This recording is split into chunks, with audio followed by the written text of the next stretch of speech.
What is up, everybody? Thank you for spending some of your early Tuesday night with us right here on Shout, a Buffalo Bills football podcast brought to you, as always, by Tops Friendly Markets. And right now, Tops famous fish fry is only $10.99 for a huge portion of beer-battered haddock, fries, coleslaw, and a dinner roll. It's the best deal on the most delicious fish fry in town, only at your neighborhood Tops.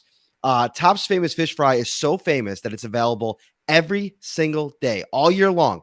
Fish fries aren't just a Lent or Friday thing at Tops. Get the best deal on the most delicious fish fry in town at your neighborhood Tops. He's Ryan Talbot, back in Western New York. I am Matt Parrino, here in Indianapolis at the NFL Scouting Combine, where we got a chance to talk to Brandon Beane, Sean McDermott. Huge news dump this morning that the Bills were informed last week that defensive coordinator Leslie Frazier is stepping away from coaching in 2023, plans to return in 2024, what things will look like on the other side of things. It's going to be interesting. We're going to break this thing down from every single angle here today on Shout. Ryan Talbot, what's up, my friend? Hey, not too much. I mean, you said it. You thought it was going to be kind of a prospect kind of driven combine. All of a sudden we get this news this morning that all of a sudden Leslie Frazier is taking a year away from the game, and now there's plenty of questions about this Bills defense in terms of a coaching perspective going forward. Yeah, there's so many angles to kind of dive in at this, and it was shocking because if you go back to the end of the season, Ryan, I think a lot of people were, having the conversation about what the future should be at the defensive coordinator position. It's Leslie Frazier. It's a guy that commands a lot of respect. He's had a great run. As I wrote in the first story that went out today, 3 of his 6 years, the Bills finished top 5 in total defense. I mean, when you're looking at the totality of his tenure, it's a really successful one, but it ended in a bad spot for the 3rd consecutive year. I mean, if you go back to Kansas City in the AFC title game, obviously what Patrick Mahomes was able to do in that game, the AFC divisional round game last year, and then what Joe Burrow and company did in Orchard Park a little more than a month ago, a lot of fans wanted changes, and a lot of people pointed to Leslie Frazier, maybe bringing in a new defensive coordinator. Sometimes you got to be careful what you wish for, but the timing of this, I think, is the best place to start because it's really interesting. It's the first thing you start to think about when something like this happens is, okay, Leslie Frazier is out of the blue stepping away from coaching. Like, is this something where maybe the Bills didn't want to fire him and maybe suggested that this might be the route to take? But that seems a little bit curious because wouldn't that be something that they would have probably pushed for right after the season ended? I mean, this is something that's coming weeks and weeks and weeks after the end of the season and even weeks after the Super Bowl. The timing of it doesn't seem to make sense, really. I mean, unless it's just Leslie Frazier deciding, I just want to take a step back, take a deep breath, like Brandon Beane said today. There's a lot kind of at play here. Yeah, and listen, the timing of it stinks, Matt. There's no other way to go about this. Brandon Beane said today that, to his knowledge, this has nothing to do with health. And you and I were talking pre-show. If this had anything to do with the health of Leslie Frazier, and if it ends up being the case, then by all means, him stepping away, do it whenever, when you find things out like this. But when Brandon Beane said he doesn't think health had anything to do with this, the timing of it's awful for the Bills. Because the Bills now are on the outside looking in when it comes to a lot of the candidates that were available. And maybe the Bills wouldn't have gone any of the routes of the Vic Fangio or any of the big names that were hired elsewhere. But this also took Buffalo's chances away of interviewing those guys, getting an outside perspective. At this point in the game, I don't know if they even look at outside. I think they stick with the coaches on the inside. They stick with Sean McDermott. We'll go deep into that. But you're right. The timing of this is probably the biggest deal of this news to me. And to me, the writing's been on the wall. Like when we started talking about the Al Holcomb hire a couple of weeks ago, it seemed like, okay, you bring in Al Holcomb as a senior defensive assistant. He's kind of in line, right, to be the next defensive coordinator if you don't already want to go in-house with a young option and a guy like Bobby Babich, or a veteran route of a John Butler, who would be a first-time DC, or an experienced DC, and Eric Washington, who's been a little bit underwhelming in his role as defensive line coach. But if you're talking about respect in the building, Sean McDermott and company, they love Eric Washington. And Brandon Beane and Sean McDermott both talked about that today. They're plenty comfortable with the defensive minds that they have in the building. And it's going to be an interesting conversation as we get to Sean McDermott taking the lead of the defense right now and what that future looks like. But just in terms of the option, the coaches that are in place right now, this could kind of shift who the Bills are as a defense. Those conversations could be happening. And I think Holcomb being now in the mix, Joe Dana, who comes in, Sean McDermott with no previous experience working or coaching with Joe Dana, but mentioned today that he came very highly regarded with his ability to develop defensive backs, safeties in particular. This could be a shift away from maybe what traditionally they've done. And I wonder if maybe even Sean McDermott doesn't look in the mirror when it comes to some of those conversations. Yeah, I think that this is a good opportunity for them to evaluate themselves as a team. And, Leslie Frazier did a great job as a defensive coordinator. I know the playoff losses leave a bad taste in the mouth of the Bills Mafia, the Bengals blowout, the blowout in 2020 to the Chiefs, and obviously the 13 seconds loss. But he had a top 5 unit more times than not. He had a defense that came ready to play. But now you can kind of evaluate, why did we always fall short in the playoffs? Why were they giving up all these points and in these critical moments, not playing like a top defense? And you're right, Sean McDermott can look in the mirror. He can lean on some of those veterans that they have already on this roster. And then you mentioned it, Bobby Babich. I think he's viewed as a star in the making in terms of being a coach here in this organization. Maybe you go with a younger mind like that, because if Sean McDermott is going to have a hand in the play calling, why not go with a young mind like that, where I'm sure that he has some ideas, some changes in mind. And I think he's done a really good job since he's joined this organization. Yeah. And so the next obvious point to get into is just McDermott taking the lead in terms of the defense right now in the offseason, and then the evaluation process that's going to take place over the next couple of weeks and months to figure out if he should just keep that role moving into the season. And it's interesting because it's his defense. At the end of the day, like, I almost feel like taking some kind of ownership of it, and I think could be a good thing.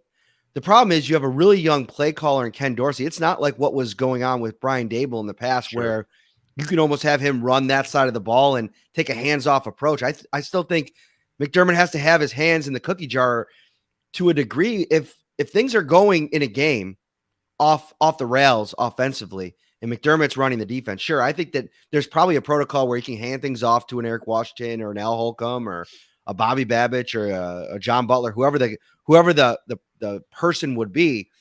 But I just wonder, from a functionality perspective, is it the best use of his time to be spending all game week preparing game plan wise, coming up with the game plan, installing the game plan, being in those defensive meeting rooms as the defensive play caller, developing that rapport with potentially, Ryan, a brand new defensive play caller on the field if they're not able to retain Tremaine Edmunds? That's another piece of this too.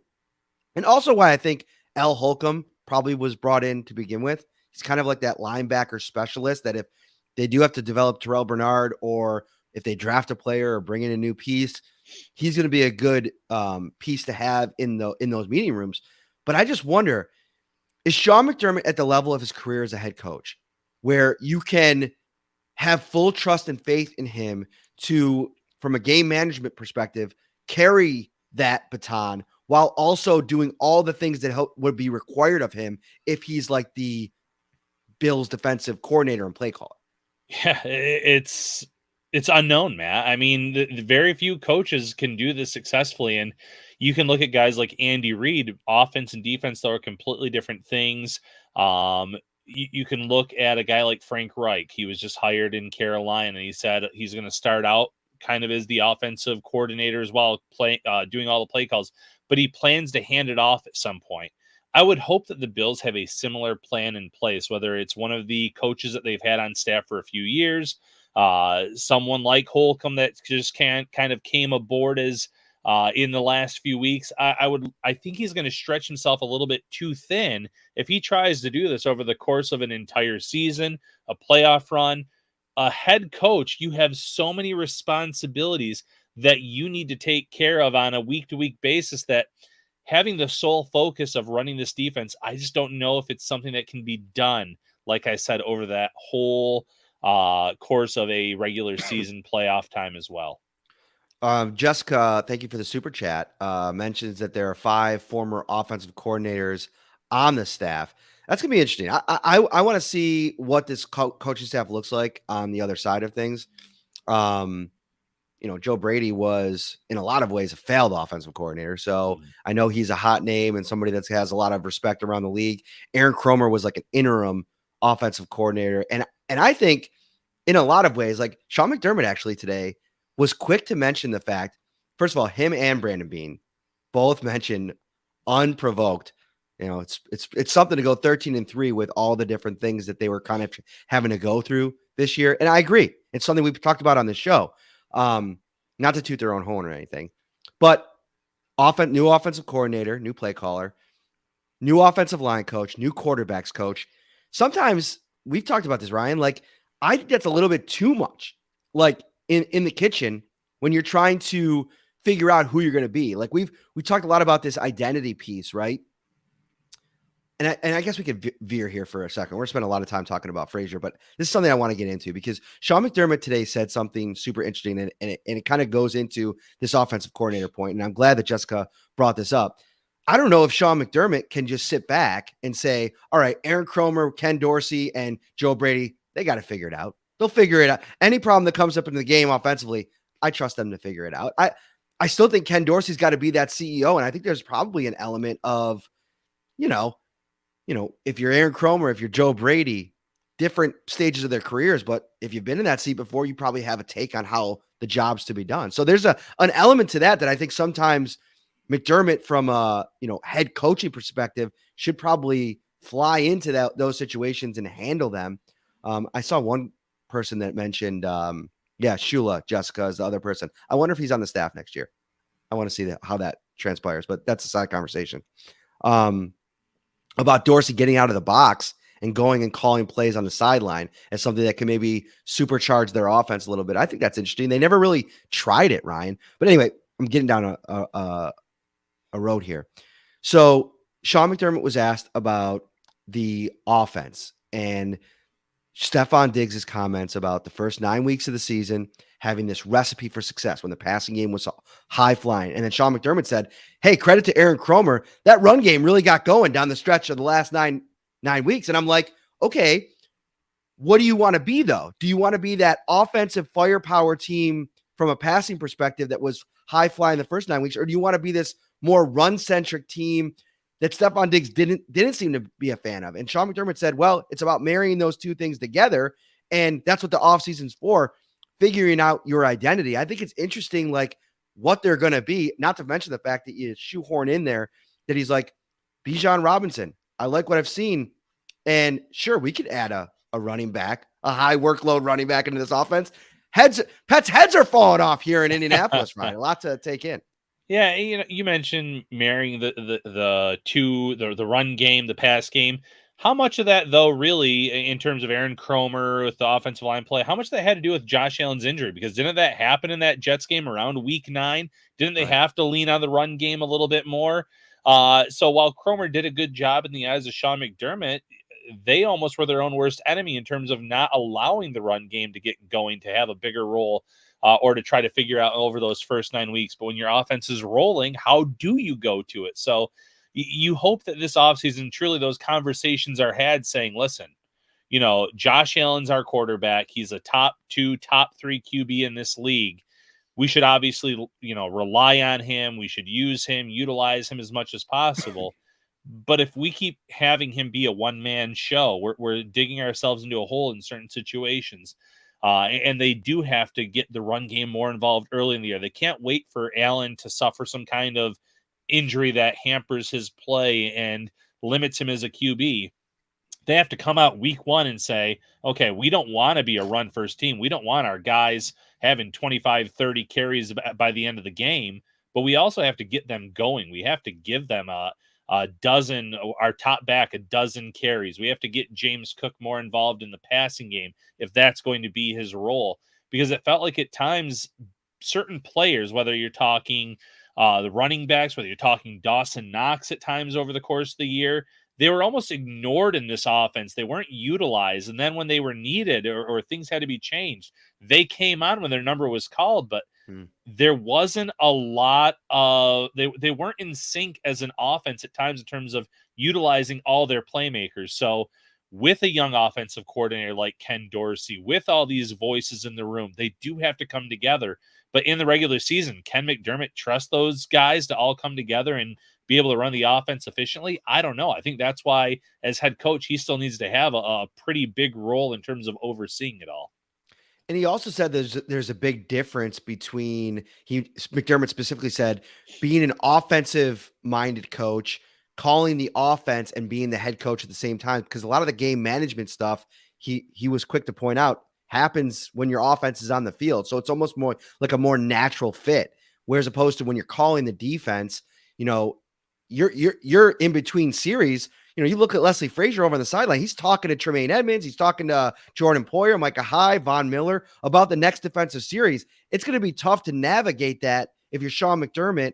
And then, oh, by the way, focus on what the offense is doing. And do I go for it on fourth down? The Bills have been really, really good the last 2 or 3 seasons in that fourth down. Like, should I not go for it? And those just the analytics on that, I feel like have really been in the Bills' favor the last couple of years. Those are all things that come into play when you're making this decision, and they want to take their time to make it, which I do respect to a degree, but I also think there's a problem here too, Ryan. The willingness to take the decision and potentially hand things over to Sean McDermott is twofold. Number one, maybe you had this in mind anyway if you were to move on from Leslie Frazier. This was like, all right, let's just give Sean McDermott the control of this. Or you don't have a candidate on staff that's so far away the easy decision to place into that role. And if you have a bunch of people, maybe you don't have anybody, I guess. Yeah. And when it comes to the latter part of that, you talked about Eric Washington and the fact that he hasn't been overly impressive as the Bills D-line coach. And you talk about Bobby Babbitt. He's still a pretty young guy. I think that John Butler has done a great job, and he's the passing game coordinator. Do you want to add more onto his plate, knowing full well, though, that he's also the defensive backs coordinator, and they might have some different guys back there next year, or he has to keep developing these younger players like a Kaiir Elam. It's tough to say we're going to pull one of those guys and put them into that role right out of the gate. Holcomb's new here. Obviously, like you said, good with linebackers, has a track record, but we don't, Bills fans, I should say, don't have much to rely on. Sean McDermott doesn't have much in terms of to rely on. They had some Carolina time together, but it's a completely different team here in Buffalo. McDermott's the head coach. I just think that, like you said, there's a lot of guys, but no one is that clear-cut choice right now. And going back to our first talking point, the timing. Had this happened after the playoff loss, had this happened after the Super Bowl, who's to say that they're not out interviewing some of these guys that have been hired elsewhere? And I get it. I've heard Bills fans today say, who in their right mind would come be the defensive coordinator for 1 year, knowing that Leslie Frazier might come back in 2024? I get that talking point. We're going to talk more about that here in a little bit. But to me, I think the Bills are in a real tough spot right now because, like you said, I don't think there's a certain coach on this roster right now that maybe Sean McDermott is confident saying he can take over as that full-time defensive coordinator. I think you're going to have a handoff situation where McDermott has a huge role in this defense early on in the season, and he's almost working with someone to kind of pass the baton on to them at some point. You would hope in the first 4, 5, 6 weeks of the year. Mm-hmm. Frazier in general, I think we should talk about just his tenure. I mean, this is a 6-year run as defensive coordinator that I think sometimes, listen, I get it. Everybody wants to win a Super Bowl. Bills fans, this build has been something that's been so exciting, and you set your expectations so high, and to have the season end the way that it has the last couple of years, You want changes. You want to figure out to fine tune the program to make it the most realistic shot to win a championship, right? And if you think that some of the fault or some of the faulty part of this thing has been on the defensive side of the ball with Leslie Frazier, I get it.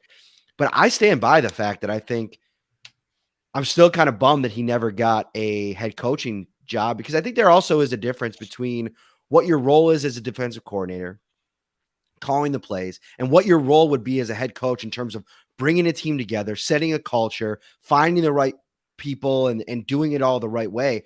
I think that he probably learned a lot from his 6 years in Buffalo after kind of a failed stint in Minnesota. And, a lot has to go right, first of all, in the NFL for this thing to work. You have to have the quarterback. You got to have, the organizational support, have a little bit of runway. I think, McDermott found a perfect situation with, a regime that, if you think back to that, Ryan, we were joking around a little bit about Rex Ryan being a potential defensive coordinator candidate earlier today. But if you think back on the end of that Ryan tenure, no matter what happened with McDermott, he was going to have some runway with the Pagulas, just because I don't think they wanted to flip this thing again. Right. So even if things didn't, materialize, and maybe they didn't make the playoffs for a couple of years, I still think he had a 3-year window to try to rebuild. And I just don't know if Leslie Frazier was ever looking at a potential opportunity to have that. And it's kind of a bummer, because I just think the way people talk about him, to me, this is such a people business. The way people talk about Leslie Frazier when the cameras aren't rolling, I think is one of his biggest, check marks on his resume, is that he made an impact on all the people that he interact with in the building. Yeah, leadership, culture, all of that, Matt, leads me to believe that he could have been a good head coach in terms of his second stint had he gotten that opportunity elsewhere. Was a finalist for the Texans job last year, was receiving some interviews during his tenure, not this year, obviously, but had opportunities and interviews and just never panned out. I think that a second stint for him as a head coach would have been a lot different than how things turned out in that first go around. And like I said earlier, the playoff losses, the way that some of these games ended, left this really bad taste in the mouths of the Bills Mafia. But you look at what he did over his tenure as defensive coordinator. He came in 2017, Sean McDermott, and they kind of had a game plan saying, you know what, Micah Hyde, Jordan Poyer, these are guys that can help us turn this defense around. They're guys that we can lean on. Tre'Davious White in that draft. Taron Johnson comes along as well. They draft Milano, Edmunds. He did such a good job in terms of free agent additions, draft picks. And I know a lot of that goes to Brandon Beane in the front office and Sean McDermott, but you can't tell me that Frazier didn't have a hand in that. And maybe he wasn't as much of a say in terms of the free agent signings or the draft picks, but he also developed a lot of these young guys. He got some of the career best seasons out of some of these guys. Even players that aren't necessarily difference makers. You look at AJ Epinesa, 6.5 sacks this past year. Frazier has played a role in that. We've seen Greg Rousseau go from 4 to 8 sacks year 1 to year 2. Leslie Frazier had a role in that. He did a good job. There's a lot more positives than negatives at the end of the day when you're looking at Leslie Frazier and his tenure in Buffalo. It's just a shame that those playoff losses probably overshadow a lot of that in the minds of Bills fans. Jessica with another super chat asked, do you think Frazier will be Bills defensive coordinator again? Honestly, it's 63 years old. He'll turn 64, I believe, this year or early next year. I don't. I think this is the kind of thing where you step away from the game, and I mean, I don't know. Like if you need a break, first and foremost, I mean, that's just to take a breath, and he's coached in the NFL for a long time. Who knows if he doesn't get on the other side of that and enjoy some of the free time and just maybe get back into football in like maybe some type of consulting role, or maybe even like some type of advisor role. I mean, a lot like Mike Shula is doing now in the latter part of his career. But yeah, I think the Bills are going to move in a direction, whether it be Sean McDermott calling the plays and then figuring out what the defensive coordinator spot looks like.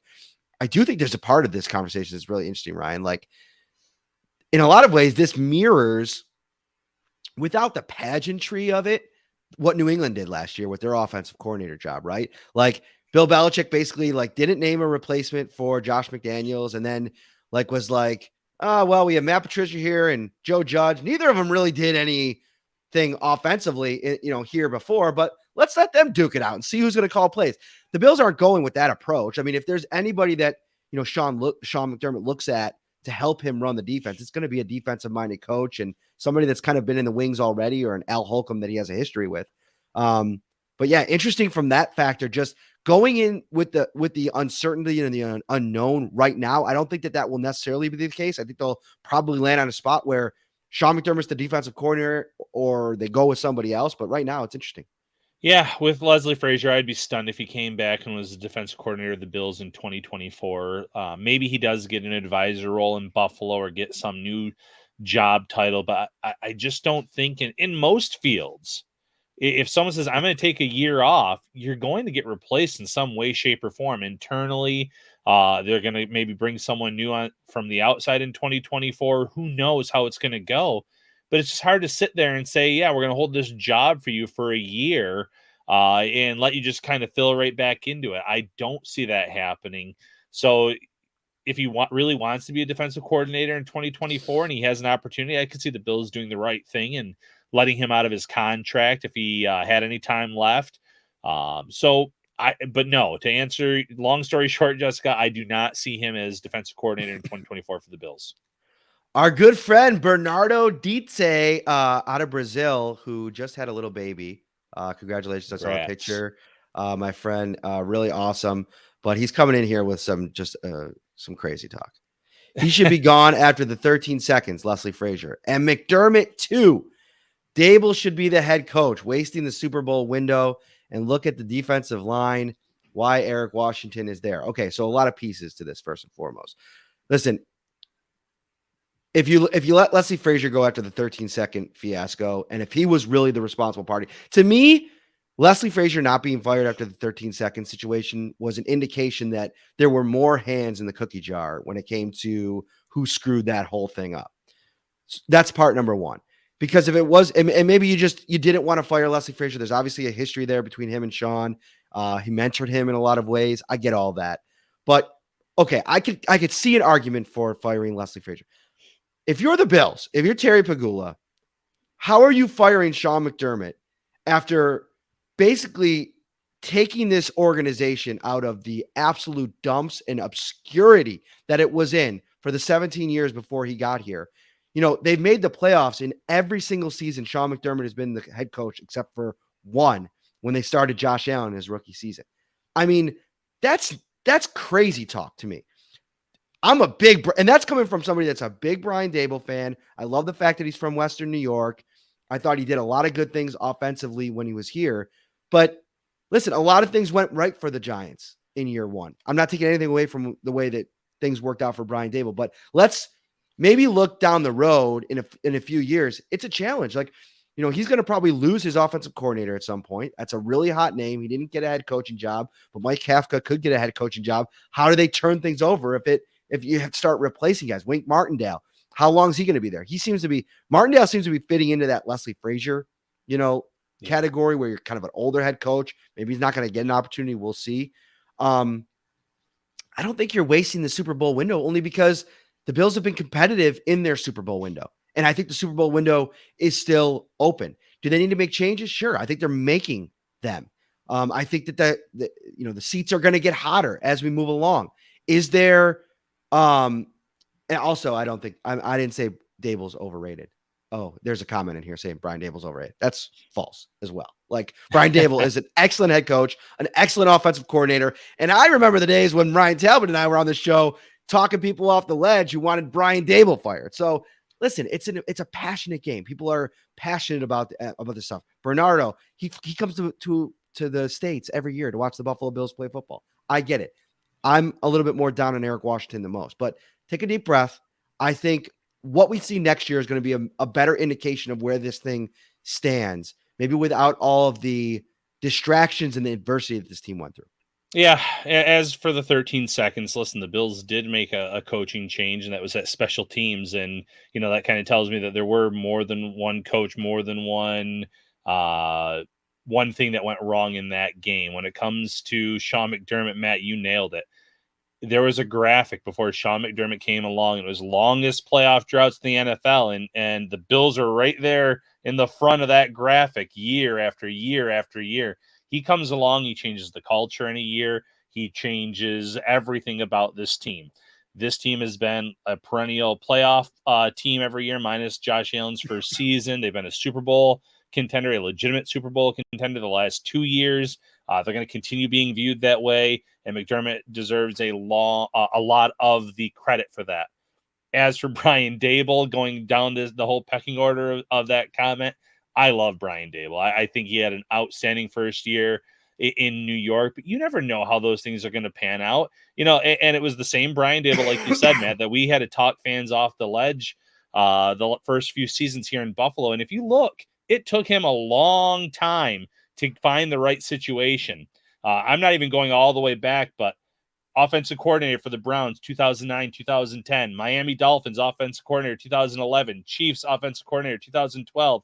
Patriots tight end coach after that. Alabama, then Buffalo. It took a lot of failed offenses, a lot of failed. And listen, a lot of those teams had terrible quarterback play. But it took a lot of failures for him to kind of get it right. Sean McDermott came in first tenure here as a head coach and immediately turned the ship around.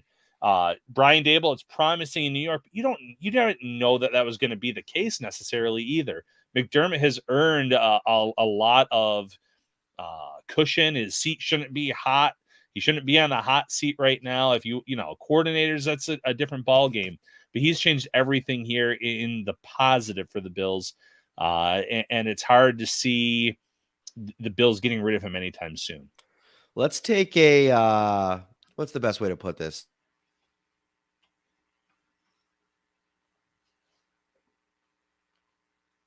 Take the temperature of the Jordan Poyer Tremaine Edmonds watch here.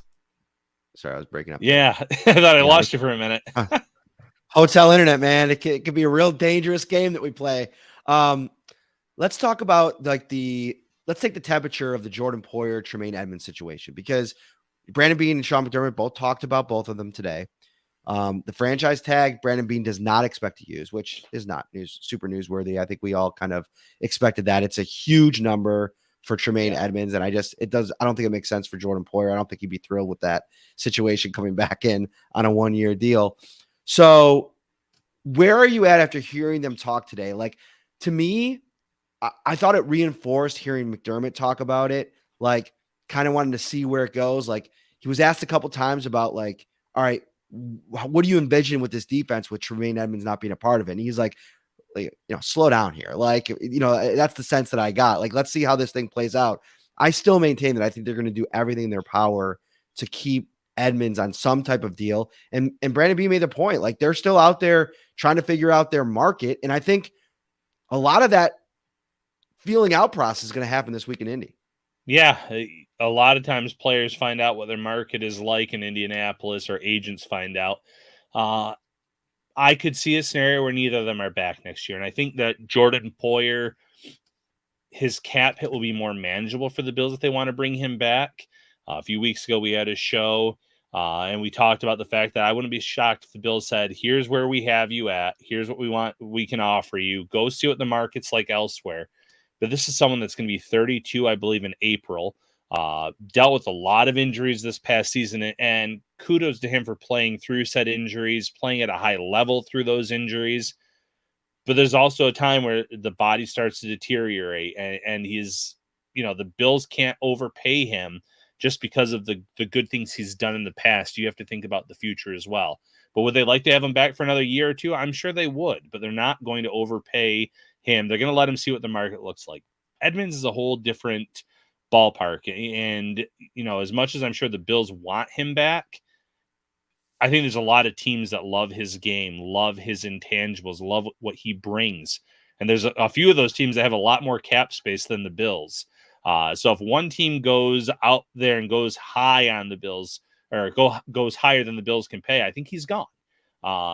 But if that market's not there and they can get him back on a 1 year, 2 year, and let him kind of reevaluate the market after that, they would love to do that. He's a fixture from a leadership perspective, from a playing perspective. I know fans have knocked him over the years in terms of certain aspects of his game, but this past season was the best one yet, and he's only going to get better. This is someone that's 24 years old, and his best football is ahead of him. So yeah, Edmonds, they're going to do everything in their power.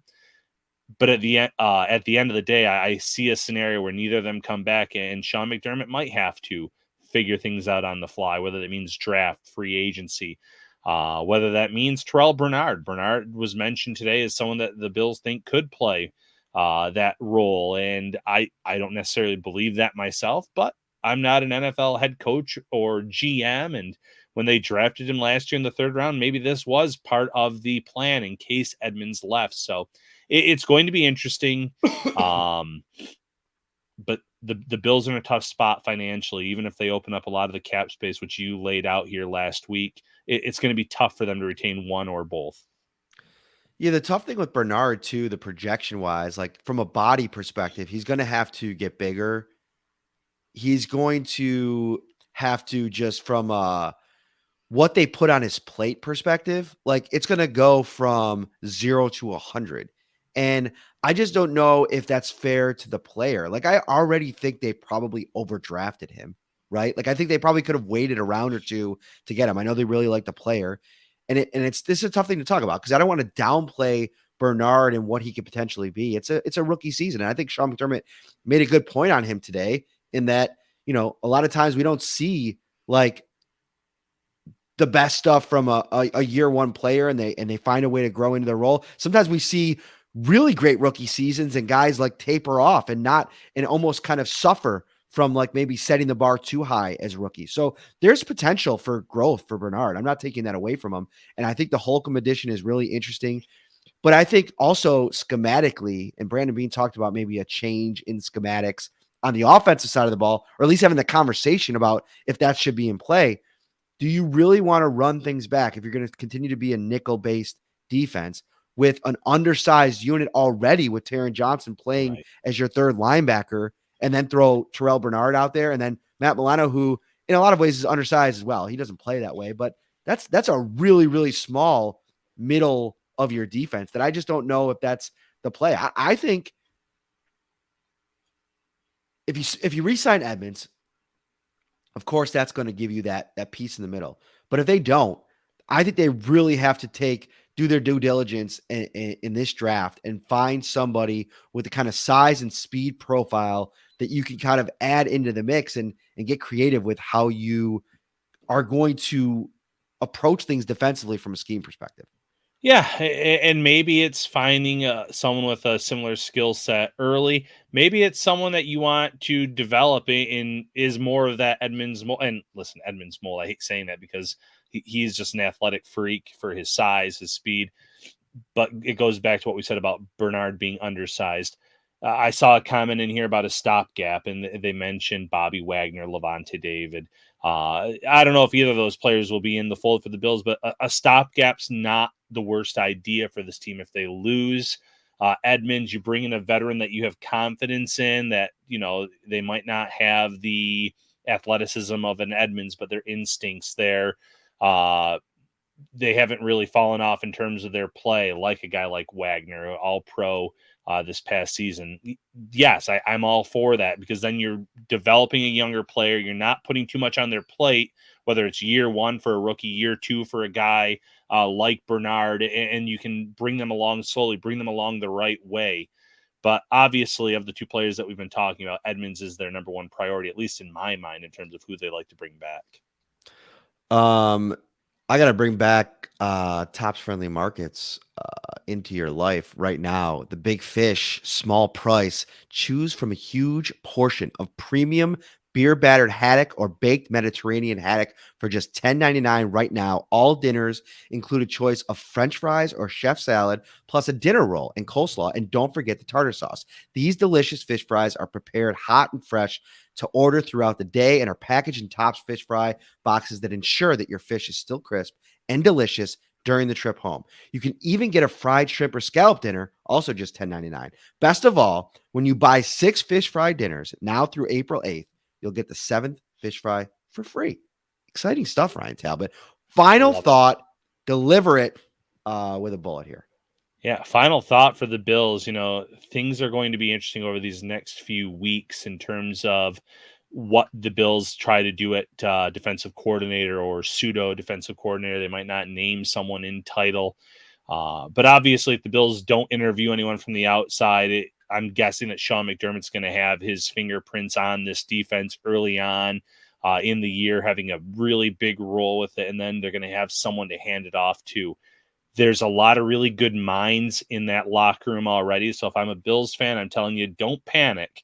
I think that there's going to be some kind of plan in place there. This Frazier news, maybe it does allow them to kind of reevaluate things from a scheme perspective in terms of what they want from a player perspective. This could end up being a good thing, but it also goes back to what you said, Matt. Be careful what you wish for. Leslie Frazier was a great defensive coordinator in his stint here in Buffalo. Final thought for me, I asked Brandon Beane and Sean McDermott today about Jessica Pegula's letter in the Players Tribune about her mother, Kim. And it's really the first time that Brandon or Sean have really talked about, what happened with Kim and the cardiac event and, her being away from the team this year. And, I was really struck by Brandon because, everything that they've gone through this season. And I feel like this Kim Pegula thing, because it happened so long ago, back in June of last year, kind of gets pushed to the back a little bit because of how serious the DeMar situation was. I mean, Dawson Knox lost his brother, all the things that we've talked about, and he got a little emotional for a moment. It was off camera. You won't see a video of it anywhere, but he said one of the things that, both of them applauded Jessica and the amazing letter that she put out. But Brandon said, like, more than you just miss Kim's leadership around the building, because president of the team, like, she had her fingerprint on so many things within the Bills organization. You just miss her as a person, the human side of things, just not having her around the building. And, it was kind of a cool moment to just see him reflect on that a little bit. And, as they continue to share, that story, and Kim, as she kind of continues to recover from everything, just kind of a cool moment. So I want to get that in here. All right, for Ryan Talbot, I'm Matt Parrino. We'll be back. There will be a audio only version, so make sure you download on Apple, Stitcher, Spotify, wherever you get your podcast. To Shout. I'm going to have a on the ground version of the podcast. I think sometime tomorrow. We'll see when that is. Ryan will be back on Thursday. We're going to recap a little bit more from the combine, get a little bit more on the player draft side of things. And then we might even have a later in the weekend show as well. For Ryan, I'm Matt. See you then.